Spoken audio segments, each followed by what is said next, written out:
Olá, graça e paz, sejam todos bem-vindos ao nosso canal Fé e Filosofia Católica. Hoje iremos fazer um vídeo um pouco diferente do que estamos acostumados. Hoje irei fazer o meu primeiro react, ou seja, irei reagir a um vídeo de Leonardo Boff. Todos vocês já devem conhecer, ele é um teólogo da libertação brasileiro que foi o grande expoente dessa heresia que tomou conta da igreja a partir da década de 60, 70 e que infelizmente perdura até hoje. Muda-se um pouco a roupagem, mas a essência dessa heresia continua sempre a mesma. Então, antes de iniciar esse vídeo, já peço, deixe o seu like e principalmente inscreva-se nesse canal. Preciso muito da sua inscrição. Então, veja esse trecho. Mas o Dom Paulo me disse: Boff, você continue fazendo teologia e, se não havendo padre, continue celebrando. Eu, nas comunidades onde vou, nunca fico sozinho. Chamo sempre os mais velhinhos junto, 2, 3 mulheres junto, e juntos consagramos. E o povo inteiro ergue as mãos e consagra, porque todos têm um sacerdócio dentro de si. Sim.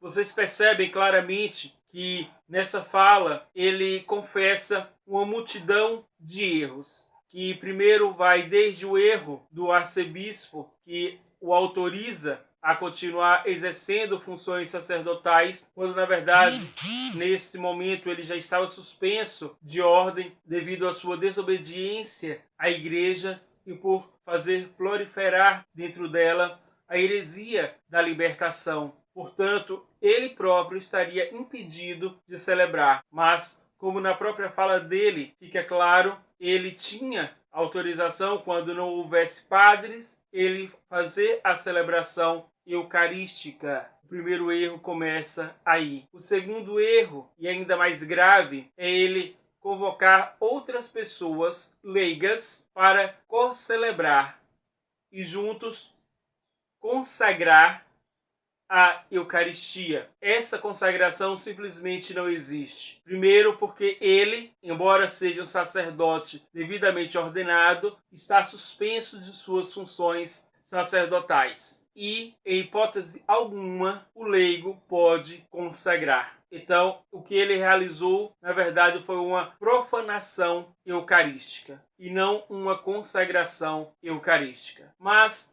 não ficamos aqui simplesmente na crítica. Eu quero, juntamente com vocês, trazer um pouquinho da fé autêntica da igreja sobre esse tema. Jesus Cristo, ele próprio, na última ceia, institui a Eucaristia e, junto com ela, o sacerdócio ministerial. Temos que deixar muito claro essa distinção entre sacerdócio ministerial ou sacerdócio ordenado de um sacerdócio comum. Primeiro vamos compreender o que significa o sacerdócio ordenado ou ministerial. Como eu disse, Jesus institui a Eucaristia na última ceia e, junto com a Eucaristia, ele institui também o sacerdócio, que primeiramente foram os apóstolos e os seus legítimos sucessores, os quais foram ordenados pelos apóstolos, e esses foram ordenando uns aos outros até chegarmos aos nossos bispos atuais, que são legítimos sucessores dos apóstolos. E os bispos têm a autoridade e a legitimidade de ordenar presbíteros, ou seja, padres, e também a ordenação diaconal, que exerce um sacerdócio, mas de forma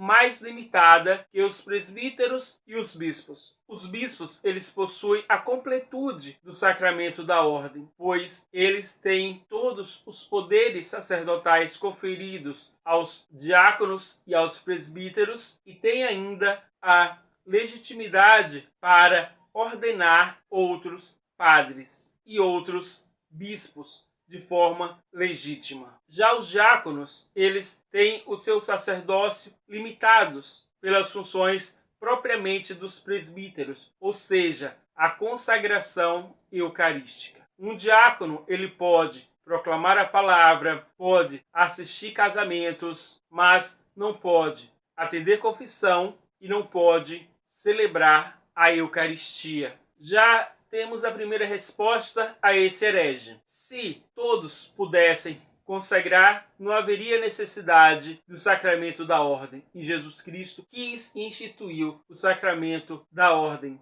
E no início eu falei de um sacerdócio comum, o qual o herege cita na sua palavra. Com o batismo, somos incluídos na vida de Cristo, que é a cabeça da igreja, e nós somos os seus membros. Portanto, ao entrarmos na igreja, formamos um único corpo com Cristo. Então, Cristo, ele é rei, sacerdote e profeta. Então, recebemos, de uma certa forma, cada uma dessas dimensões do Cristo para exercermos na nossa vida cotidiana. Então, quando um pai, uma mãe, uma madrinha, um padrinho abençoa o seu filho ou seu afilhado, está realizando uma atitude sacerdotal de abençoar. Quando, em oração, oferecemos nossos sacrifícios a Deus em reparação de nossos pecados, em reparação de nossas faltas, ou até mesmo das faltas de outras pessoas, estamos também realizando uma atitude sacerdotal de oferecer os sacrifícios, mas é um sacrifício particular, é uma intenção particular, portanto, própria dos batizados, que também somos membros do corpo de Cristo, somos membros legítimos da igreja. E qual é a intenção desta heresia contra o sacerdócio, anunciada e falada pelo herege Leonardo Boff? Consiste unicamente em destruir a própria missão da igreja de continuadora da ação de Cristo no meio da humanidade. Pois as funções que o sacerdote ordenado, o sacerdócio ministerial, exerce, não exerce por si mesmo, mas é o próprio Cristo agindo por meio deles que vai realizar essas funções sacerdotais. Deixa eu explicar para ficar mais claro. Quando o padre celebra a Eucaristia, ele está celebrando em persona Christi. É o próprio Cristo que consagra o pão e o vinho e o faz se tornar corpo e sangue de Cristo. Quando um padre ou um bispo está atendendo uma confissão, quem perdoa os pecados é o próprio Cristo, pois só Deus tem o poder de perdoar os pecados. Só o Cristo tem o poder de oferecer o sacrifício redentor que se renova na Eucaristia, mas quer usar dos sacerdotes, das pessoas humanas, da igreja,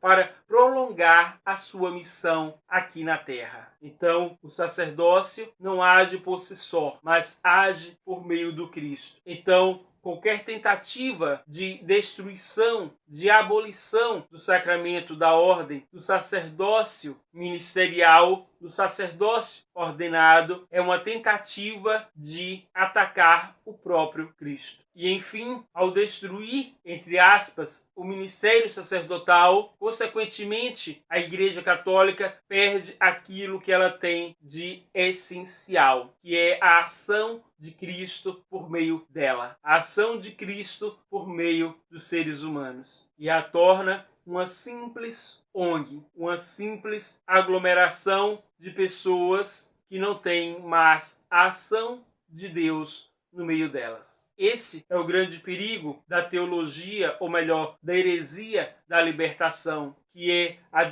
tentativa de destruir a igreja a partir de dentro. Se você gostou deste nosso vídeo, iremos ter outros na sequência com essa mesma temática, trazendo alguns trechos da fala desse herege e tentando rebatê-lo não com minhas próprias ideias, mas com aquilo que a Igreja Católica sempre nos ensinou. Fiquem todos na paz de Deus. Não esqueça de deixar o seu like no vídeo. Viva Cristo Rei e aquele abraço.